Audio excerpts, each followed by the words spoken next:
आपल्या सर्वांचं पुनश्च एकदा माझ्या यूट्यूब चॅनल हार्दिक स्वागत। 20 लाख राज्य सरकारी कर्मचाऱ्यांसाठी सध्याच्या घडीची सर्वात मोठी महत्त्वाची बातमी आता समोर आलेली आहे। मागील वर्षी माननीय मंत्रिमंडळाच्या बैठकीमध्ये एक अत्यंत महत्त्वाचा निर्णय घेण्यात आलेला होता आणि त्याच निर्णयाच्या अनुषंगानं काल एक अत्यंत महत्त्वाचा शासन आदेश काल निर्गमित झालेला आहे।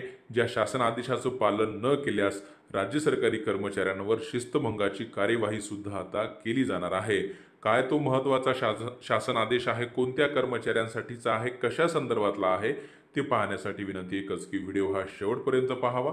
तसंच याआधी जर आपण आमचं यूट्यूब चॅनल सबस्क्राईब केलं नसेल तर निश्चितच चॅनलला सबस्क्राईब करा, समोरील बेल आयकॉनला सुद्धा क्लिक करा म्हणजे नवीन व्हिडिओचे नोटिफिकेशन आपणास नियमित मिळत राहतील। जसं की आपण स्क्रीनवर पाहतात, महाराष्ट्र शासनाच्या नियोजन विभागाचा 3 फेब्रुवारी 2025 म्हणजे काल हा निर्गमित झालेला शासन आदेश आहे। ज्या शासन आदेशानुसार मराठी भाषा धोरणातील शिफारसींच्या अंमलबजावणीबाबतच्या सूचना या शासन आदेशामध्ये करण्यात आलेल्या आहे।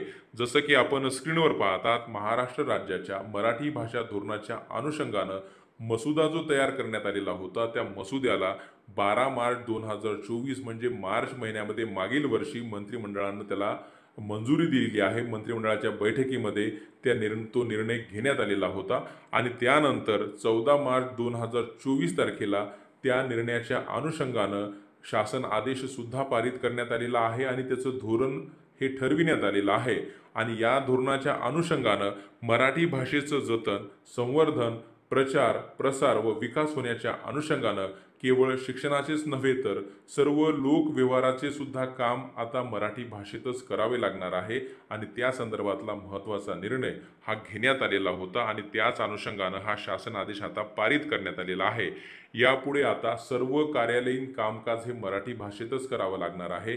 त्यानंतर ज्या काही सूचना कार्यालयात द्याव्या लागणार आहेत त्या सुद्धा मराठीतच द्याव्या लागणार आहेत आणि जर कार्यालयातील कर्मचारी मराठी भाषेचा वापर बोलण्यात करत नसतील तर अशा वेळेस त्या कर्मचाऱ्याची तक्रार कार्यालय प्रमुखाकडे केली जाणार आहे आणि त्या प्रकरणात त्या कर्मचाऱ्यावर शिस्तभंगाची सुद्धा कार्यवाही येत्या काळात केली जाणार आहे।